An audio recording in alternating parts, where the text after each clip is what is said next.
Alors bonjour et bienvenue sur cette émission un peu spéciale de Autour d'une mousse, puisque aujourd'hui nous sommes dans une brasserie, une super brasserie. Gurval, je te laisse la parole, c'est toi le présentateur après tout. Eh ben, bien le bonjour mon cher Al, bien le bonjour mon cher Yves. Aujourd'hui, Bonjour à vous deux, bienvenue. nous sommes ravis en tout cas de pouvoir partager ton expérience autour d'une mousse que tu nous as proposée. Et tout d'abord, nous serions curieux de savoir ce que cette mousse t'a appris sur ta propre maîtrise. Le brasser, en fait, c'est vraiment une alchimie. Et on travaille dans le monde du vivant, avec des levures. Nos bières ne sont absolument pas pasteurisées, des ingrédients les plus purs possibles. Et il y a toujours des imprévus ou un regard à jeter sur, une attention, je dirais, à jeter sur le brassin pour le maîtriser, arriver à un niveau de qualité, une stabilité. Et c'est un peu le reflet aussi de ce que l'on peut faire comme travail sur soi-même. Il y a un réel parallèle entre, je vais dire, la maîtrise personnelle et la maîtrise du produit qu'on élabore, un peu comme les compagnons du devoir l'entendaient au Moyen-Âge et à la Renaissance. Bah maintenant, ça nous a mis un petit peu l'eau à la bouche, j'ai envie de dire, et comme on est autour d'une mousse, et comme il me semble qu'en plus tu as un background un petit peu en zytologie, peux-tu nous expliquer maintenant comment cette mousse communique avec son consommateur finalement? Quelle attention tu as voulu mettre en termes de communication avec l'utilisateur? Alors, en fait, ici, on est sur une bière de Noël, et on voulait que cette bière de Noël ne ressemble absolument pas aux autres bières de Noël. Donc, on ne voulait pas forcer sur le sucre, trop de rondeur lourde, des sucres ajoutés qui rendraient le produit peut-être plus alléchant au départ, mais lourd à digérer. Ici, on est vraiment dans le respect des produits, avec des notes épicées, mais sans exagérer non plus sur cette note épicée pour que ça soit vraiment accessible, mais en même temps qu'on y retrouve du plaisir. Donc on va retrouver des notes de chocolat, parce que nous avons des fèves de cacao qui ont été utilisées pour la production, des arômes de vanille macérés dans du rhum, et bien sûr un malt assez torréfié pour donner ce petit côté bière de Noël réchauffant, mais encore une fois bien digeste. Et alors on arrive à un produit, je ne résiste pas à goûter. Tout à fait, c'est aussi l'objectif. Et je vois que Gurval, toi c'est ton... Je le prends. Gurval, je sais que toi c'est un peu ton style de bière celui-là, surtout avec le petit côté rhum qu'il y a dedans. Mais Je sais que t'aimes bien les bières un peu fortiches, avec du rhum qui porte au corps, qui porte bien, qui laisse bien chaud. Ben, on en a bien besoin pour livrer moins fidèlement. Ouais. Parce que c'est des bières qui permettent de t'accompagner et tu peux leur rajouter des propriétés des fois. Ouais. Ouais. Des bières avec des herbes assez particulières, des herbes médicinales, des bières ayurvédiques. Tout à Il fait. existe pléthore de combinaisons. On a toujours une certaine forme de liberté créative qu'on peut lui apporter. Peut-être pas en Allemagne, des organismes qui a décrit, qui définit. Je te passe une... Que- Je suis désolé. Mais il n'y a pas de mal, mon cher Al. Pour l'instant, on a les deux micro-cravates. On a hésité à ramener le micro-podcast. Mais c'est en fonction, c'est des phases itératives. Hein. On est dans une phase Oui. d'implantation du setup, de maîtrise des paramètres et d'échange convivial. Oui, en fait, il faudrait qu'on mette en place un système où il faut lever la main. C'est comme le bâton de parole, comme ça. Mais oui, on est sur une démarche itérative nous-mêmes. En fait, on a commencé... bon, là, on est à l'épisode 3, techniquement. Et puis, on essaye au peu à peu, en fonction de ce qui manque. Oui, le couche de définition et le couche de détail pour arriver à quelque chose. On voit en tout cas qu'il y a de la passion chez vous, au-delà du matériel qui est assez impressionnant, je trouve, en tenant compte que vous êtes délocalisé, que vous êtes chez nous à la brasserie et qu'il a fallu transporter tout ça. Mais on sent vraiment qu'il y a cette passion de partager, de découvrir et de créer une émulation autour de la bière, qui est quand même un produit assez magique. Eh ben, j'aimerais vous dire la même chose. Je veux dire, on a juste un peu à se retourner et je vais, hop, prendre la petite caméra pour montrer en même temps aux gens. On est actuellement, du coup, directement dans la brasserie et franchement, on sent la passion aussi à ce niveau-là. Hein. Je dis pas, on sent la passion. Bon, je vais remettre la caméra. Tac. Je te rends le chanvier au Gurval. Voilà. Donc ouais, c'est avant tout aussi dans une optique de découvrir des brasseries, des trucs comme ça, qui sont vraiment cool. Et tu l'as dit toi-même, du coup, vous êtes la brasserie la plus méridienne du coup de la Belgique. Oui, tout à fait. Et j'aime bien un peu ce petit fact, ça rajoute un peu de mystique sur la brasserie. J'aime Alors, bien. Vous connaissez un petit peu le répondant belge au chauvinisme français. J'avais éventuellement envisagé avec la commune, comme on est juste à la frontière, de mettre un petit panneau avec un clin d'œil. Votre dernière chance de boire une bonne bière belge avant la frontière, histoire de faire un petit clin d'œil. Ouais, non, mais en tout cas, après, les bières belges, ouais, voilà. Au niveau de l'alcool, surtout de la bière, hein, les Français, les Allemands, les Belges, ils se prennent la tête sur leur bière préférée. Hein. Surtout, alors, moi, je viens de la frontière allemande, donc je suis plus habitué aux bières allemandes. Les burgers, enfin, c'est des bières vraiment, bon, c'est de l'eau. Hein. Oui. Beaucoup plus lisse, c'est vrai, et moins forte en alcool. Ah oui. Oui. Ah non, le but c'est de les enchaîner, attention. Tu fais ça avec des bières belges, enfin j'essaierai pas avec la triple Carolus ou la Carmélite, tiens. Moi j'ai tendance à dire en dessous de 7 degrés, c'est pas de la bière, mais c'est vraiment un parti personnel. Non, c'est vrai, c'est un sirop pour la toux, hein, la bière allemande. Non, il y a de très bonnes bières légères, bien sûr, mais c'est vrai que moi ma préférence va vers des bières beaucoup plus alcoolisées et où on découvre une palette de saveurs. Et d'ailleurs, les restaurants bistronomiques et gastronomiques ne s'y sont pas trompés, où on fait de plus en plus d'accords mets-bière, parce qu'il y a une réelle découverte de la bière, et alors qu'à un moment donné, on l'a un peu mis de côté comme étant un produit un peu moins noble. Non, oui. Elle a tout le panel de richesses que les vins peuvent avoir, et c'est devenu un produit très tendance, notamment en France, qui est devenu un pays de gros consommateurs de bière et de bonnes bières. Eh oui, tout à fait. Et pour la tradition, on parle de bonnes bières et pas non plus. Alors, on aime bien à chaque fois critiquer les bières du Aldi pour une raison que j'ignore. On finit toujours par parler des bières du Aldi. Mais voilà, quand nous on essaye d'imposer un standard, et je parle même pas que de la vidéo, hein, je parle bien sûr aussi de bière, hein, parce que avant tout on aimerait faire de la bière. Quand on impose un standard comme ça, c'est toujours bien aussi de refléter sur les choses qui ne marchent pas comme elles devraient marcher. Et c'est pour ça qu'on va pas non plus dénigrer les bières, on va dire, de qualité industrielle, quoi. Mais il trouve sa saveur et son palais. Hein. On cherche pas tous la même chose à chaque fois quand on discute, quand on déguste une bière. Ça peut être le moment, ça peut être le rituel, ça peut être la dégustation, ça peut être l'accord. Mais bière, ça peut être l'accord aussi. Il y avait une chaîne qui développait un accord cigare-bière. Oui, tout à fait. De trouver le bon équilibre. Et c'est vrai que ça me permet de rebondir finalement sur notre dernière question, grande question quand même.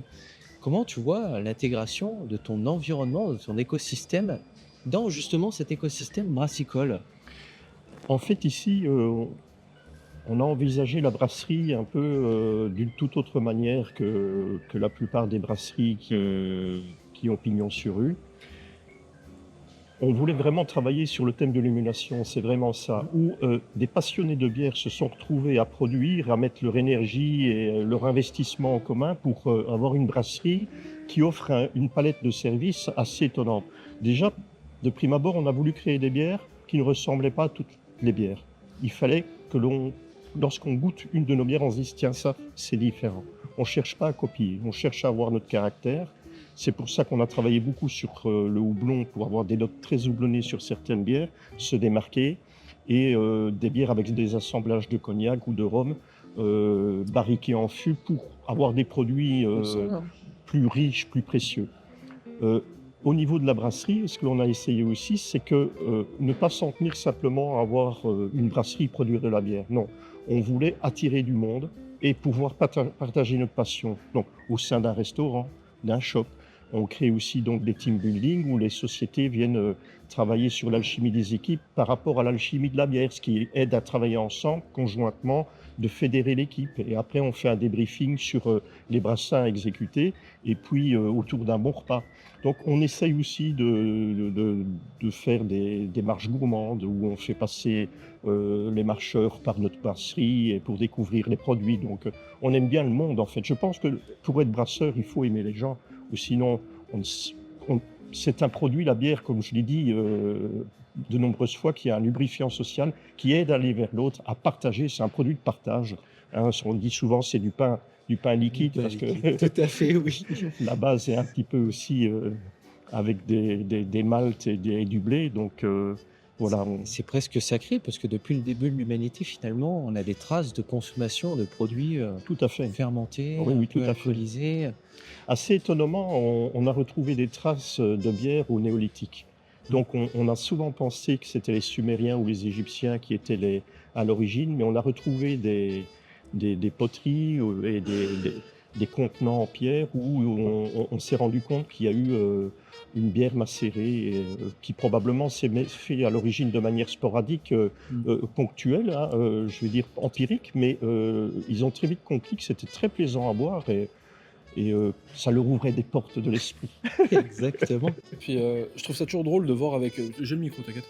Je trouve ça toujours drôle de voir maintenant avec toutes les avancées qu'on a au niveau du sanitaire surtout, hein, toute la période, enfin la phase de désinfection, de savoir que même sans désinfection, il y a 4000 ans, on arrivait encore à faire des produits.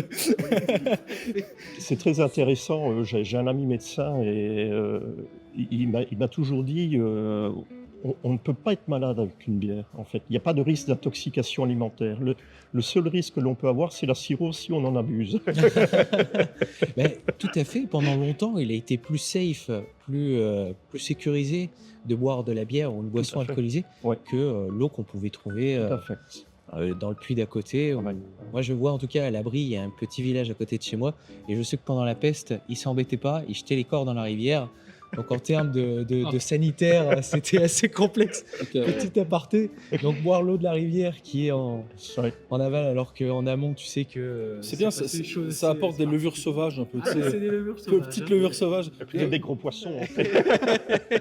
J'ai essayé de travailler avec des levures sauvages, je trouve ça assez compliqué en fait. Tu peux pas contrôler ces levures en fait. Tu peux au maximum, tu peux les diriger, mais pas les contrôler. Hein. C'est vraiment compliqué. Alors, il faut savoir, si j'ai bien retenu mon histoire brassicole, la gueuse, en fait, bon, c'est un peu une AOP. Les gueuses ne peuvent être produites que sur le territoire de Bruxelles. Et elles sont produites qu'une partie de l'année parce qu'il y a un ensemencement avec des levures qui sont propres à la région de Bruxelles, qui sont sauvages, mais qui sont maîtrisées. Et ce qui donne cette acidité du produit, mais sans le piquer. Il reste vraiment très goûteux et avec une particularité propre aux gueuses. On sent que ce n'est pas un produit qui a été contaminé, mais que c'est un produit maîtrisé. Et si mes souvenirs sont bons, une de ces levures sauvages, c'est la Bruxelles N6. Après, j'ai essayé directement à partir de fruits rouges. Je faisais une bière aux fruits rouges. Et j'ai introduit sans le vouloir, du coup, dans mon organisme, dans mon petit écosystème, des levures sauvages, en plus des levures normales. Ça, c'est pas bon ménage. C'était un peu une bataille royale à l'intérieur. Hein. C'était le plus fort survit, le darwinisme. C'était le darwinisme. Voilà, la seule personne qui a réussi à survivre, finalement, c'était moi et de peu. Hein. Mais oui, pour avoir essayé directement avec des levures vraiment sauvages, en dehors de du coup, ce cas-là, bah, j'ai du mal, c'est compliqué. C'est compliqué. Maintenant, je prends pas de risque hein, pour ce qui est des fruits rouges. Soit je les baigne dans la vodka, il faut les baigner dans la vodka. Oui, un alcool assez neutre pour récupérer, ça permet de préserver les arômes dans la distillation plus longtemps. Le conseil pour la framboise, comme j'ai Et distillé. puis ça le stérilise quelque part aussi. Donc, Tout à fait. Ouais, voilà. Ou sinon, la bonne vieille méthode de la congélation-décongélation, qui marche aussi. Donc oui, juste congeler, décongeler. Il y en a même qui le font 2 fois, je crois. Pas m'avancer là-dessus, mais je sais que ça permet en fait du coup, ça permet d'avoir quelque chose qui est maîtrisé quoi. Donc, Et c'est ça qui est surprenant finalement avec tous ces produits vivants, c'est qu'il existe tellement de techniques qu'on peut en apprendre tout le temps. Oui, Même tout à si fait. finalement tu baignes dans la mousse depuis déjà un certain temps, eh ben on en apprend tout le temps. C'est ça qui est merveilleux finalement. Oui, et puis je vais dire, il y a une telle richesse de palette de goût et d'inventivité maintenant dans le monde brassicole. On arrive à des bières qui sortent complètement de l'ordinaire. On ne boit plus maintenant tout à fait les mêmes bières qu'il y a 50 ans. On a dépassé les bières standards, brunes, triples, etc., même si ça reste des incontournables, avec des bières qui arrivent comme des Smash. Bon, l'IPA, ça fait déjà pas mal de temps. Le Neipa aussi.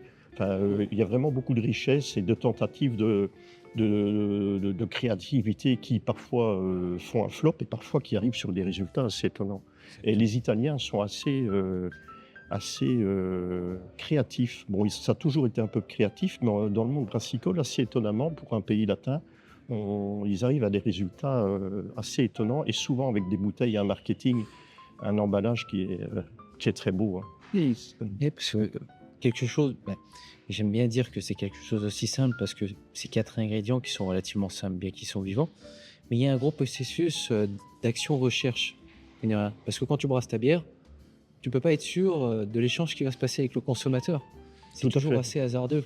Oui. Tu veux tester de nouveaux ingrédients, c'est ce qui nous est arrivé avec la bière de Noël. Et on arrive des fois à des résultats qui sont assez alambiqués. En tout cas, dans les bières de grande consommation, qui sont très sucrées, où j'ai l'impression que la palette aromatique est un petit peu camouflée Oui. derrière des tentatives d'alcooliser. Ou... Oui. J'ai trouvé ça assez étrange. En tout cas, les bières de grande distribution.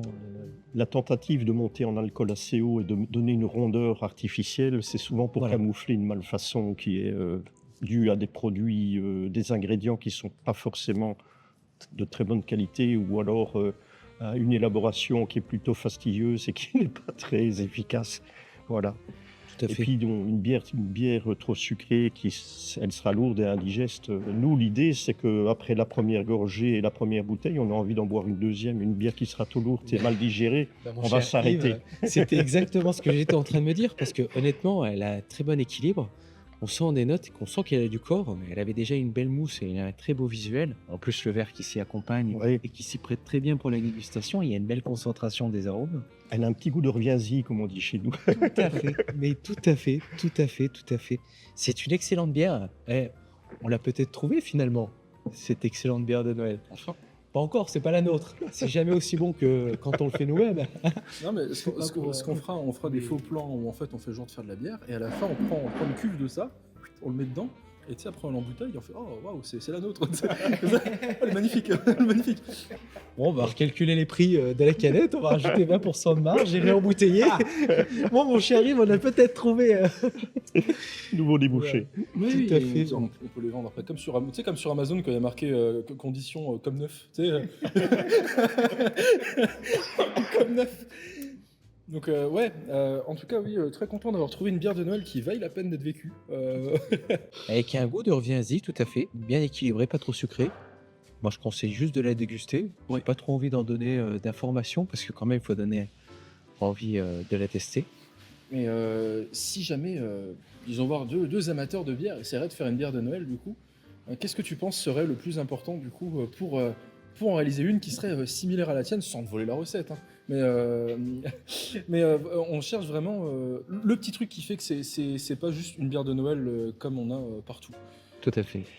Alors, c'est assez marrant que tu parles de ça. J'ai eu l'occasion, j'étais en Charente-Maritime il y a peu de temps, et à la Pression, ils avaient des bières de la brasserie Météor, qui est une grosse brasserie alsacienne, mais qui reste quand même familiale. Familial. Et ils font des produits, je dirais, quand même assez intéressants, bien que ce ne sont pas des bières belges. Mais ils ont sorti une blonde de Noël. Et je trouvais ça vraiment intéressant parce que bière de Noël, souvent on se dit brune. Alors, moi j'ai des amis qui ont horreur des brunes, je leur ai fait goûter notre bière de Noël, ils ont trouvé ça vraiment bluffant. Et c'est chouette. Mais il y a quand même beaucoup de personnes qui restent blondes et qui auraient envie de se faire plaisir avec une bière de Noël, mais qui sortent des sentiers battus de la bière brune. Et je pense qu'il y a une carte à jouer aussi dans cette note-là. On peut très bien avoir une bière blonde légèrement ambrée avec des notes épicées sans être écœurant, sans être trop rond, et avoir cette particularité réchauffante de la bière de Noël. En plus, une bière assez lumineuse, hein, parce que on est dans de l'ambré ou du blond. Je trouve qu'il y a une piste intéressante à voir. Après, moi, je reste très brune aussi. Hein. Faut pas, on est polycombustible, comme on dit. Tout à fait. C'est intéressant d'ailleurs. Toi, tu es plutôt un amateur, alors si je comprends bien, de bière bonne. C'est un peu ton univers qui te correspond un petit peu. J'ai surtout, allez, je vais dire jeune adulte, au début de ma carrière professionnelle, c'est vrai que j'étais essentiellement dans des bières brunes assez puissantes et je me suis ouvert à des bières blondes parce que de fil en aiguille, ben oui, le palais s'ouvre, donc bien sûr les tripes qui étaient facilement accessibles, j'ai démarré avec ça. Et puis les IPA par la suite, mais je reste quand même essentiellement sur des bières en général au-dessus de 7 degrés. Voilà, moi j'aime bien les bières puissantes avec du corps, qui, encore une fois, qui sont digestes, parce que sur le marché, il y a vraiment trop de bières qui sont travaillées avec du sucre ajouté et qui sont de prime abord alléchantes, mais par la suite, on n'y revient pas. Oui, c'est ça. Il y a peut-être matière à creuser. C'est peut-être pour ça que finalement Guinness a réussi à s'installer de manière pérenne depuis 1759, si je ne me trompe pas, Ouais. sur le marché des bières brunes. Ouais. Mais il y a bon espoir parce que j'ai vu que récemment, BrewDog avait sorti une concurrente Ah oui. de la Guinness. Je viens de vérifier, 1759, ouais, c'est bon. Tout à fait, une concurrente de la Guinness et D'accord. qui a finalement ouvert ce marché des bières brunes. Et maintenant, ils sont en compétition quasiment à égalité. Ok. Donc c'est un segment qui tend à se développer. Ouais. Moi, c'est ce que je constatais en tout cas. Même au niveau Vietnam. d'alcool? Il y avait une premiumisation, même niveau d'alcool, D'accord. même tarification. Ouais. Et j'ai goûté les deux. Et honnêtement, c'est surprenant. C'est surprenant qu'ils aient réussi. Peut-être qu'on se redirige vers une guerre un petit peu comme Pepsi et Coca-Cola pour du BrewDog et du Guinness. Ouais. C'est plus standardisé, c'est plus industrialisé. Mais en tout cas, ça montre que le segment a de la demande. Oui, tout à A fait. de la demande. Mais je trouve, honnêtement, la Guinness, pour moi, est un produit assez incontournable. Ah C'est oui, pas ce que je boirais tous les jours, Tout à mais fait. surtout à la pression, il y a la la magie de servir la bière, cette mousse qui retombe, enfin, qui monte et qui retombe. Enfin, la saveur du produit, parce qu'il y a une note un peu épaisse en bouche, mais c'est quand même digeste. C'est assez étonnant. Moi, j'aime assez bien la Guinness. C'est vrai qu'on a le côté spectacle aussi de la Guinness. Oui, c'est très spectaculaire. D'autant par la présentation qui est assez sobre, d'une canette noire et tout. Mais surtout l'azote, la petite bille d'azote, vraiment Oui, fait. tout à fait. Et tout à voilà, fait, ouais. c'est le facteur différenciant. C'est à chaque fois assez impressionnant de déguster une bière Guinness. Moi, je conseille souvent de demander justement au bar qui te sert la Guinness s'il a ses fûts d'azote pour pouvoir comprimer sa bière et pas des fûts de CO2 traditionnels, parce que ça arrive, mine de rien. Mhm. Mais maintenant, on te prend pour un fou quand tu fais ça. Tu vas dans un bar, on te dit, ouais, on dit, vous voulez quoi comme bière? Tu dis, je veux une bière à l'azote. On te fait, oh, va voir là-bas, va là-bas. Ça, encore un bobo, ça. Mais c'est paradoxal, parce que moi, je me rappelle en Irlande, je ne buvais pas de Guinness. Quand j'ai vécu en Irlande, je ne buvais pas de Guinness. Mais j'étais parti sur la Murphy's. Ah oui, très bon aussi. Mais de la Murphy's, en tout cas, j'en ai descendu quelques litres. Alors, moi, la Guinness, j'en ai un souvenir assez drôle. C'est que je suis allé pour la première fois en Irlande il y a quelques années de ça avec un ami. Et on savait pas, en fait, on a cru que c'était vraiment un cliché la Guinness, du fait qu'il y en ait partout. Et puis on arrive dans un bar un peu paumé. Et puis le premier truc que le mec fait, il nous voit. Il voit qu'on n'est sûrement pas d'ici. Et il nous sert 2 Guinness comme ça, directement. Il est préparé. Et mon ami, il dit I don't like it very much. Et dans son accent le plus irlandais possible, le mec il nous regarde, il fait fucking tourist, comme ça, et il reprend la bière. Et moi je dis non, je prends. Donc du coup j'ai beaucoup picolé ce soir-là parce que le mec était très content de nous offrir à chaque fois des Guinness. Il m'en a offert 2. Ouais, mon ami il le regardait mal toute la soirée. Et depuis, je lui dis maintenant tu te fais très discret, tu dis t'es vegan, je sais pas, mais tu nous dis pas que t'aimes pas la Guinness en Irlande. C'est toute une tradition. C'est difficile. En plus, les Irlandais sont assez sanguins, donc vaut mieux pas trop. Oui, fier d'être irlandais. Et fier d'être Irlandais, tout à fait. Vous savez qu'on pourrait même carrément faire un épisode complet sur l'Irlande, tellement il y a de choses à dire sur leur tradition séculaire, ainsi que sur leur savoir-faire en termes de brassage, et même leurs croyances, mine de rien, qui comme ce tonneau, qui cercle finalement tout ce processus pour raffiner tous ces ingrédients et réussir à obtenir quelque chose, un processus vertical qui plaît, Oui, qui tout à séduit, malgré les années, enfin, bien heureusement, grâce aux années, depuis 1759, parce que même les entreprises, au bout d'un moment, toi qui es entrepreneur, Yves, et qui as ta propre entreprise, à un moment donné, va venir le moment de la transmission. Qu'as-tu prévu? Il faut arrêter cette idée de construire ce que j'appellerais un empire et se dire mon fils, ma fille va reprendre absolument. Non, moi je dis toujours, les enfants, enfin, mon fils, s'il veut demain être violoniste, bon, il sera violoniste, mais qu'il le fasse bien. S'il veut travailler dans le monde commercial, qu'il le fasse bien. Tout à fait. On ne peut pas imposer, parce que surtout dans un créneau comme le monde brassicole, comme cette brasserie qu'on a voulu mettre ensemble, parce que je ne suis pas seul, on est toute une équipe passionnée. Il faut être passionné pour le faire. Ouais. Si on n'est pas passionné, ça se sentira dans le produit. C'est comme un peintre qui peint par habitude et il n'y a pas d'âme. Il n'y a pas d'âme. Alors il va peut-être prendre une palette commerciale à un moment donné pour rentrer dans le créneau. C'est un succès commercial. Il a attrapé une petite note qui fonctionne, mais ça va s'essouffler à un moment donné. Et de plus en plus maintenant, la clientèle, elle va sur des produits où ils veulent se faire plaisir. Ils veulent du bon. Ils en ont marre du fromage à tartiner passe-partout.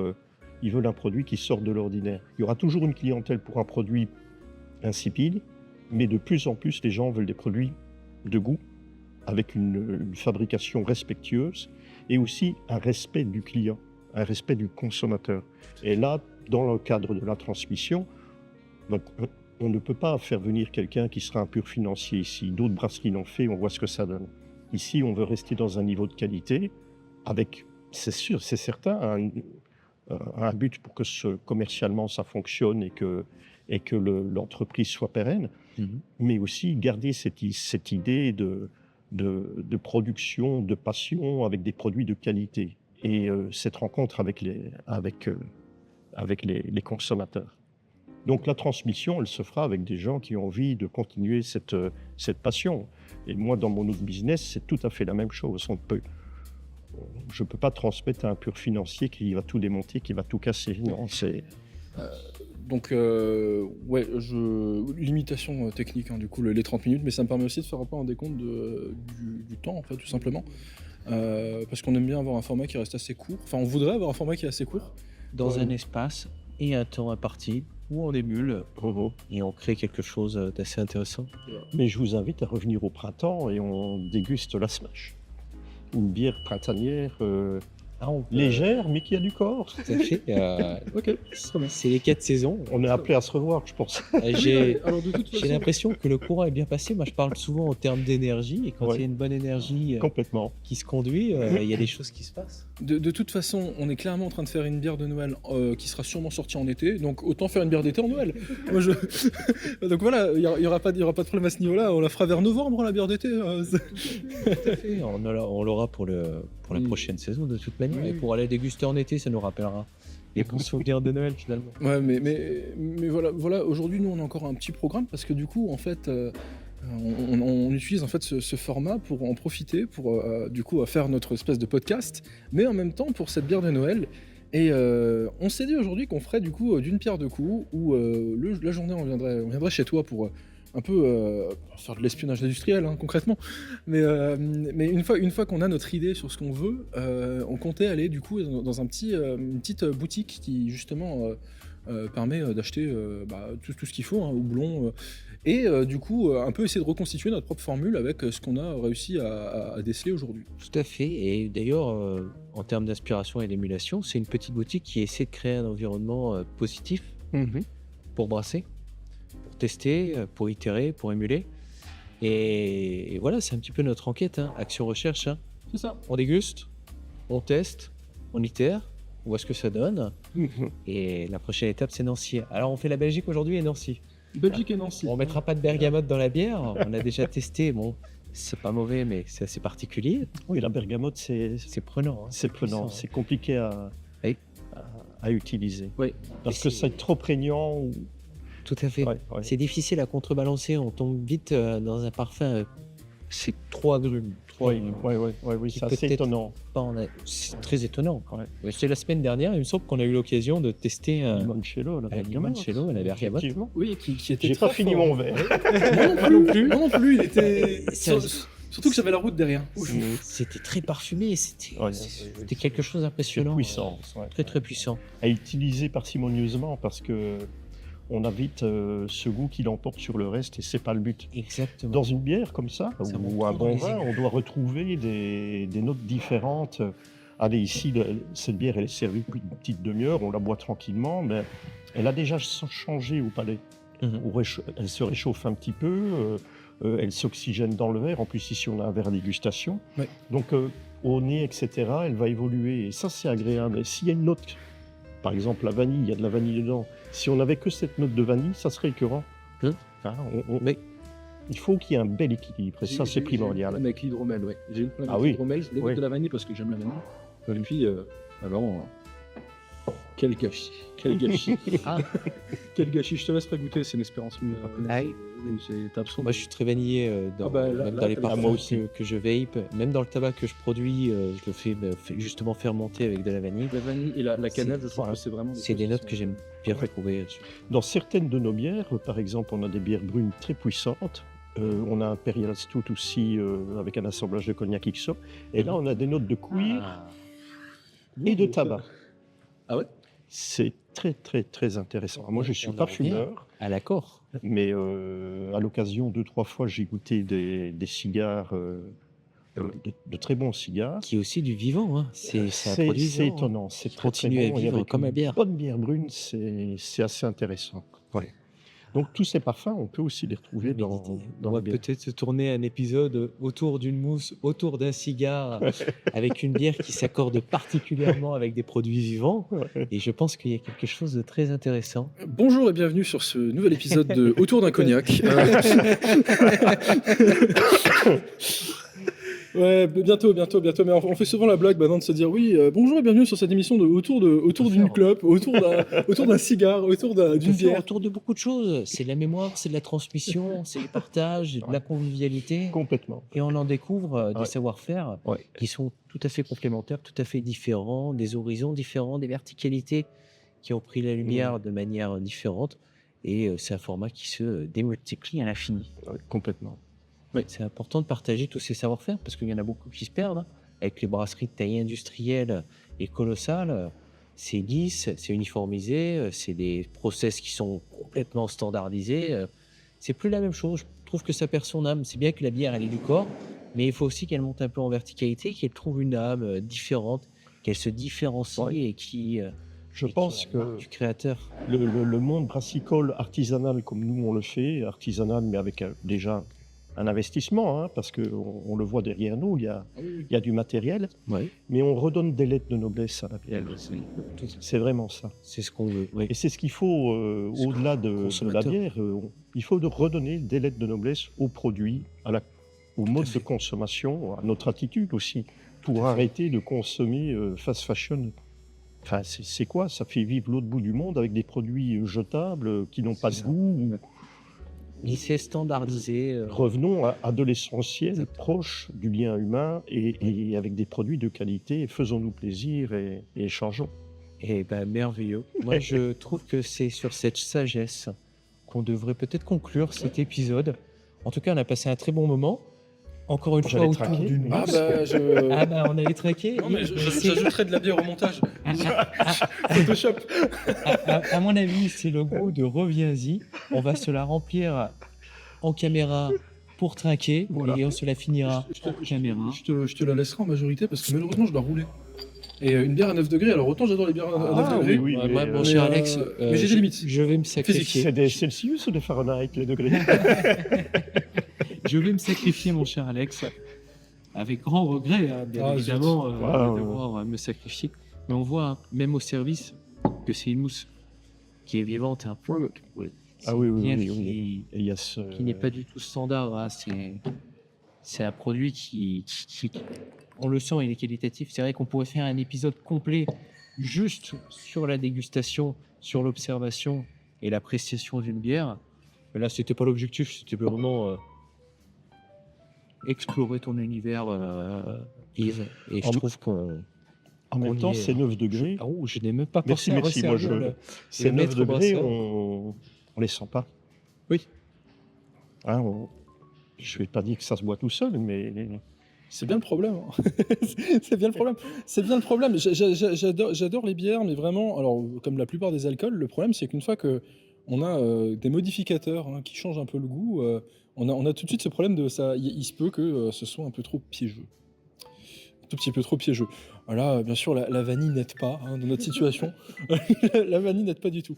Mais voilà, donc du coup, merci beaucoup. Merci beaucoup. merci à vous deux. Merci énormément. C'était un bon moment. Oui, je l'espère en tout cas. Et j'espère qu'on pourra en faire avec une meilleure production value plutôt que d'y aller au téléphone. Mais on reviendra avec du meilleur matériel. Si on avait la perfection dès le début, il n'y aurait plus rien à chercher. Voilà. Et peut-être qu'on On n'évoluerait plus.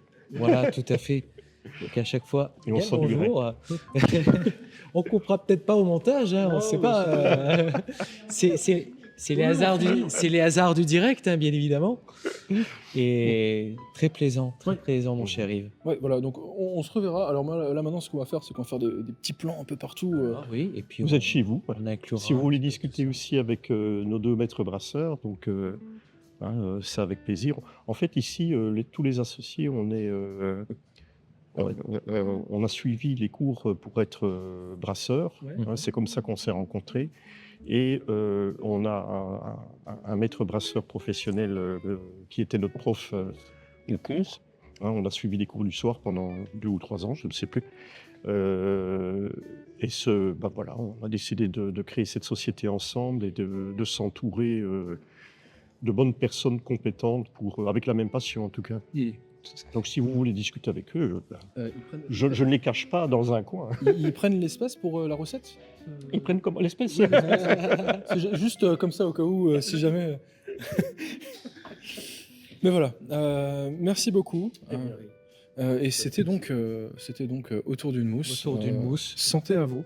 À la quête de la bière de Noël. Et peut-être qu'on a trouvé ce qu'on cherchait aujourd'hui. Oui, très, très content aussi d'avoir pu faire cet objectif. Santé. Santé à vous. Santé. Santé. Et on va conclure. Mon cher Al, à une très prochaine. Mon cher Yves, un grand merci. On va voir comment le futur se déroule. C'était autour d'une mousse à la quête de la bière. Voilà. De Noël. Merci beaucoup. Spécial. Merci à tous. Au revoir.